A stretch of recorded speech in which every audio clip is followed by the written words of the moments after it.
នាងរួមនៅនឹកម្សិលមិញស្នេហ៍បែកទាំងចិត្ត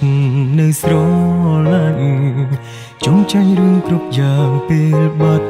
ស្នេហ៍បន្សល់ទុកអនុស្សាវរីយ៍រឿងយើងទាំងពីរខំពីគេមិនមែនបែកគ្នា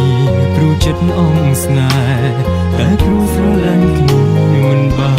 នស្នេហ៍ដែលផ្ដើមនៅក្នុងយល់សពបញ្ចប់នៅពេលភ្ញាក់ឡើងតែចិត្តនៅចាំគ្រប់រឿងមិនអាចបំភ្លេចប្រហែលមានតែក្នុងយល់សពទើបយើងអាចជួបស្នេហ៍ពិតពេលសពបន្លប់ការពិតដែលឈឺចាប់យល់សពម្ដងទៀតបានទេចង់ឲ្យស្នេហ៍យើងអាចដូចដើមស្នេហ៍ដែលស្លាប់ផុតដងហើមមានសង្ឃឹមផ្ដាំជាថ្មីរាល់រាត្រីរាល់រាត្រី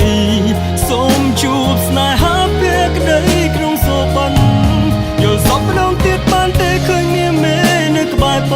ងទោះពេលនឹងស្នេហ៍ប្រែសូនតែបងនៅចង់ចាំក្លិនហើយសូបាន់ហើយសូបាន់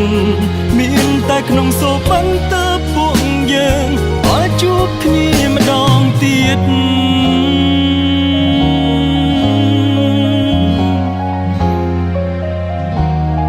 ស្នេហ៍ដែលផ្ដើមនៅក្នុងយល់សពបញ្ចប់នៅពេលភ្ញាក់ឡើងតែចិត្តនៅចាំគ្រប់រឿងមិនអាចបំភ្លេចប្រហែលមានតែក្នុងយល់សពទើបយើងអាចជួបស្នេហ៍ពិតពេលសពបន្លប់ការពិតដែលឈឺចាប់យល់សពម្ដងទៀតបានទេចង់ឲ្យស្នេហ៍យើងអាចដូចដើមស្នេហ៍ដែលស្លាប់ផុតដងហើមមានសង្ឃឹមផ្ដាំជាថ្មីរាល់រាត្រីរាល់រាត្រីសូមជួបស្នេហាពេលក្ដីក្នុងសូបាន់យល់សពម្ដងទៀតបានទេឃើញមានមេនៅក្បែរបង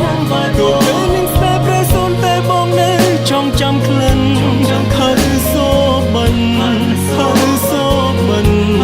មានតែក្នុងសូបាន់តើពួកយើងអាចជួបគ្នាម្ដងទៀតចង់ឲ្យស្នេហ៍យើងអាចដូចដើមស្នេហ៍ដែលស្លាប់ផុតដងហើមគ្មានសង្ឃឹមផ្ដើមជាថ្មីរៀងរាល់រាត្រីរាល់រាត្រីសូមបានជួបស្នេហាភក្តីក្នុងសូបាយល់សប្តិម្ដងទៀតបាន